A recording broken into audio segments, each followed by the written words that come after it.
G'day everyone, I'm Jake Phillips, Extension Manager from Angus Australia. Welcome to Paddock Talk. Over the last couple of years, we've certainly noticed a love from our members to talk about markets, prices, the weather and Angus genetics. So we thought we'd try and wrap all of that up in a quarterly update called Paddock Talk. Each quarter, we'll have an update from Simon Quilty from Global Agri Trends, looking at the latest beef and cattle markets and forecasts from a worldwide perspective. We'll also have a weather forecast from the Bureau of Meteorology, looking at the main growing areas where Angus cattle are grazed. And we'll be wrapping all of that segment up with a snapshot of some of the main topics we have heard from around the various paddocks, stockyards and events across Australia and New Zealand. We certainly don't intend this to be a one-stop shop, so if you would like any further information on anything that you've heard today, we'll be providing links for more information in our segment notes attached to this video. To kick us off, here is Simon Quilty from Global Agri Trends.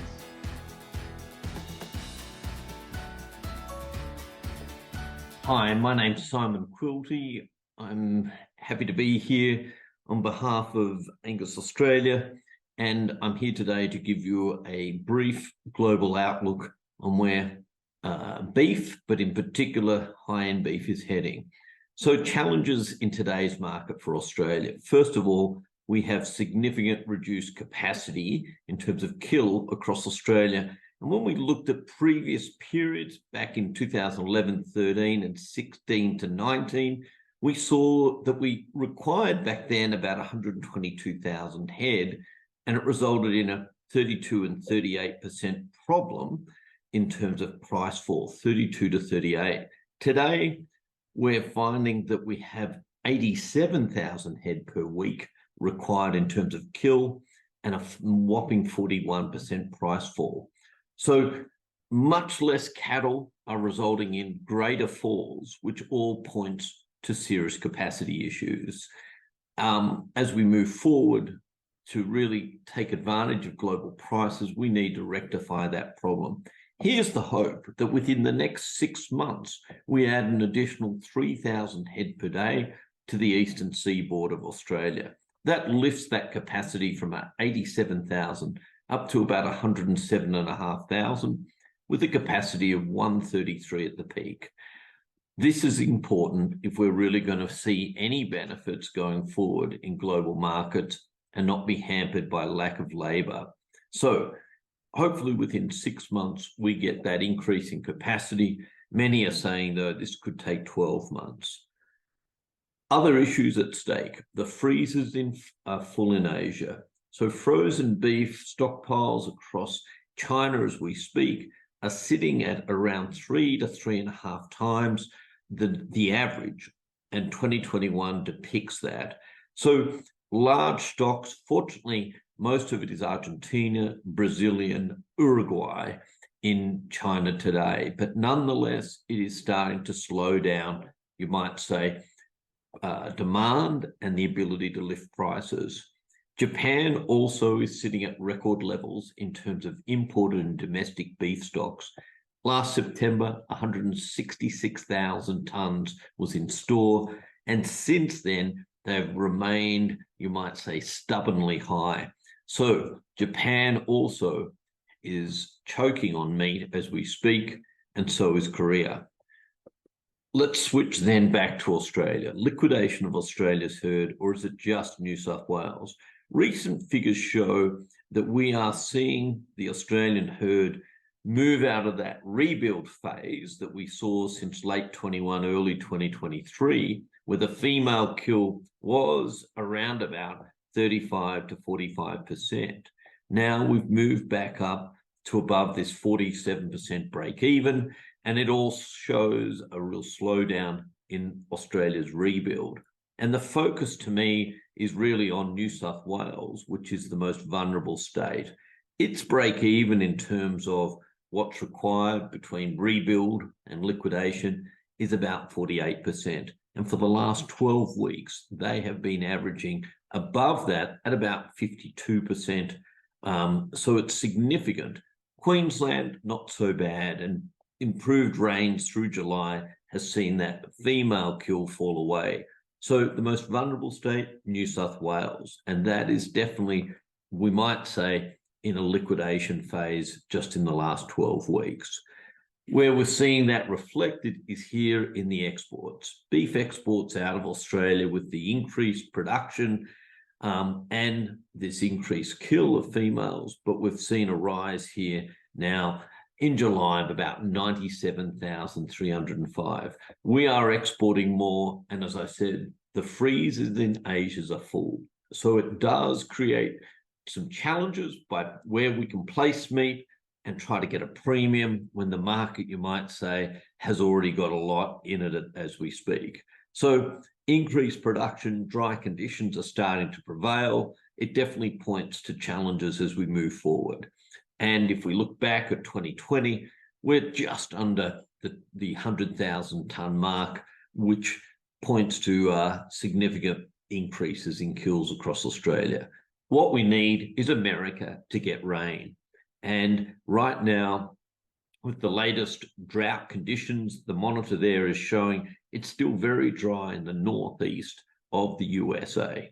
And here are the US cattle areas particularly impacted, that northeast region, and also, as you can see, down in Texas.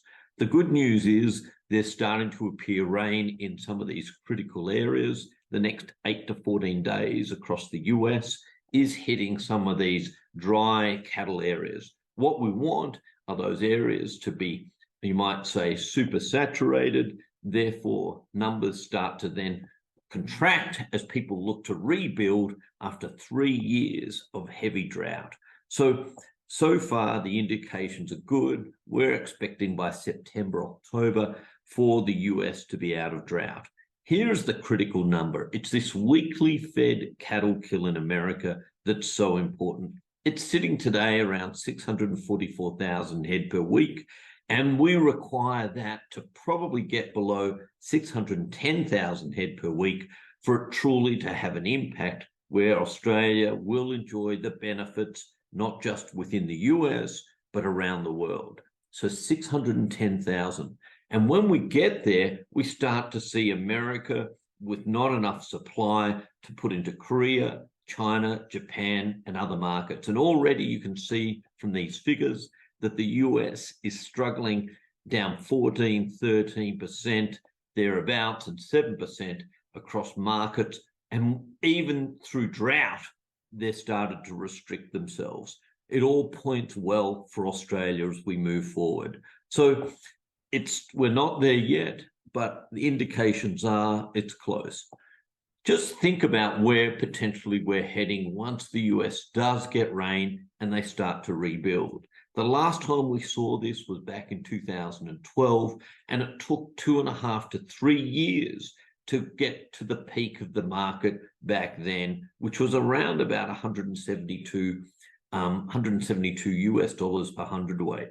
Today, they're sitting at a whopping $189 per hundredweight, and it's the start of that journey, not the end. So the expectation is that potentially, like we saw back in 2012 to 14, 15, a 33% rise, I think the same could be said again. So we're at the start of this rebuild journey that you can see. Last time it occurred, it saw significant upside. And from an Australian point of view, we think we're going to feel the benefits. So finally, I'm expecting we're going to move into this holding pattern this year, 330 to 340 on feeder steers. And as that US tightening occurs, we'll go to 470 on feeders in 2025, 610 in 26, and 630 in 2027. These are optimistic numbers, but I truly believe that given how tight America is likely to be after 3 years of a savage drought, I think we can get there. Thanks for today. I hope you found it enjoyable and look forward to talking in the future. Once again, I hope you enjoyed our presentation.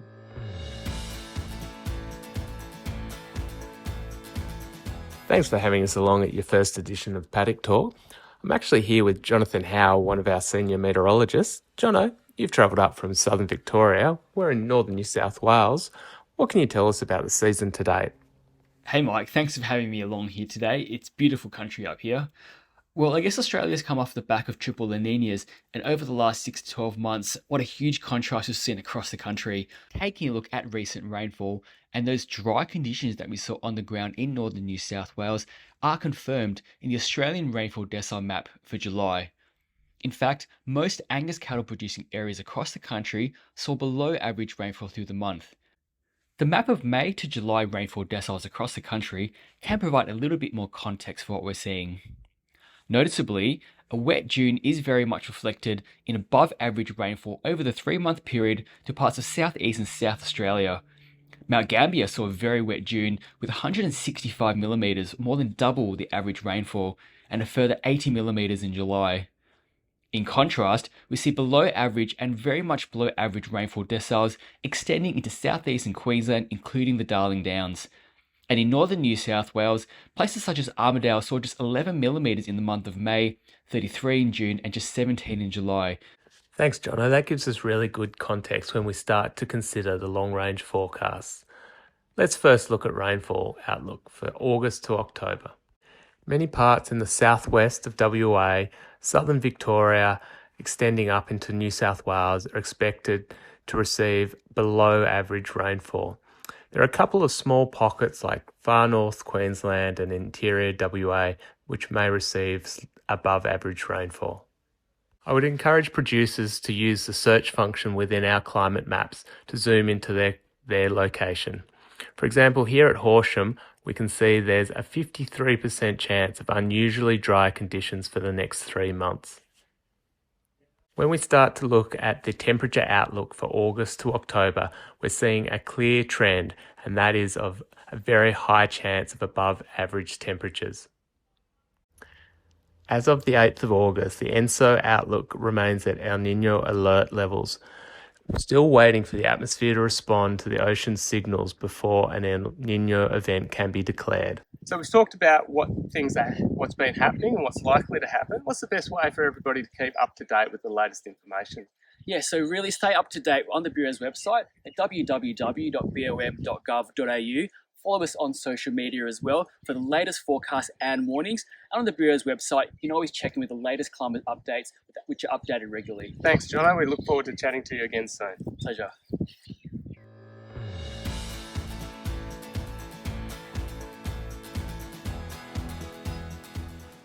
So we're joined here today with Extension Officer Nancy Crawshaw. We're actually in South Australia today, but Nancy, what have you been up to over the last few months? Went over to New Zealand to sort of get a bit of work done over there, saw some of our members and did some on-farm consultations with them, going through what they're doing, performance recording, where the gaps are in the low-hanging fruit and what sort of can be done to improve on this, and then also going through what services and issues I've got with Angus Australia that they'd like us to improve on. Excellent. And you've recently been in New South Wales. What have you been doing there? In New South Wales, that was getting out to try and get to as many of the open days as I could in the Southern Beef Week. So that was catching up with members to see if they had any animal ident sort of traits that they wanted me to sort out leading up to the sales, and also having some conversations with their commercial producers. And that was, a lot of those commercial producers had just started the rebuild phase, well, sort of a wee way into it, but looking what sort of genetics and bulls do they need to buy that are going to add value to their herd and bring them back up to speed to where they were before the drought and they sold off their original females. Oh, very interesting. And was there any sort of burning questions or common things you came across through the week? Probably the most common one that kept getting raised was leg angle EBV and how to interpret it. Okay, so that's the leg angle EBV we introduced in the December taste analysis? Yes. The best advice for that one would be, particularly on percentiles, so the higher percentiles, breeding closer to the first percentile, is really indicating an animal that's going to breed something that's going to be straighter through the hock, or closer to a score 5, and of course those lower percentiles will indicate an animal that's going to breed something that's going to have more angle through the hock. So I think our advice on that, Nancy, would be really to establish where do you want your herd to be and where is it now, and that will really indicate to you about your breeding direction and comes back to setting a sound breeding objective. So really it's a trait that probably can be considered like most others. Everyone may have a different tolerance or a different emphasis on that trait, I suppose. What have you been up to, Jake? Thank you. No one ever asked me that. Well, we've been up to plenty, haven't we, Nancy? I think one of the highlights for me over the last few months has probably been the work that we've been able to do with stock agents. And that's something that we haven't done a lot of over time. But in May this year, we did do a good pilot around the stock agents toolkit, bringing that to life and just helping agents set a breeding objective for their clients, establish where their target markets are, their current herd performance, and even how to find their next Angus bull, which has been great. So that's been a highlight, and just recently also been able to preview that at the RMA conference on the Gold Coast with the independent stock agents, and that was really well received. So I think it's just timely that if any agencies or even our members out there would like to talk further about that program or anything else that you've heard today, please get in contact with either Nancy or myself at Angus Australia.